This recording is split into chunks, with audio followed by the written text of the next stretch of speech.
All right, ladies and gentlemen, we are pushing through. Thank you for coming this far. We're still going. Chapter 1, we're moving into our final section, maintainability.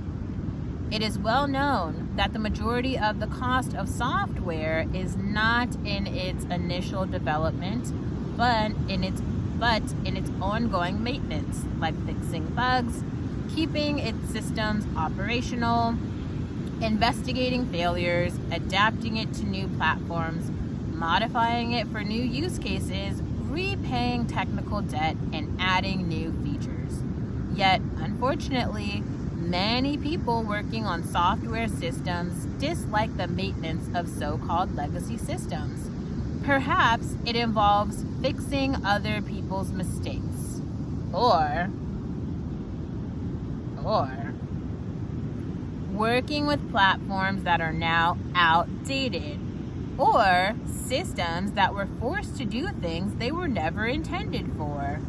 Every legacy system is unpleasant in its own way, and so it's difficult to give general recommendations for dealing with them. However, we can and should design software in such a way that it will hopefully minimize pain during maintenance, and thus avoid creating legacy software ourselves. To this end, we will pay particular attention to 3 design principles for software systems. Operability. Make it easy for operations teams to keep the system running smoothly. Simplicity. Make it easy for new engineers to understand the system by removing as much complexity as possible from the system. Note, this is not the same as simplicity of the user interface.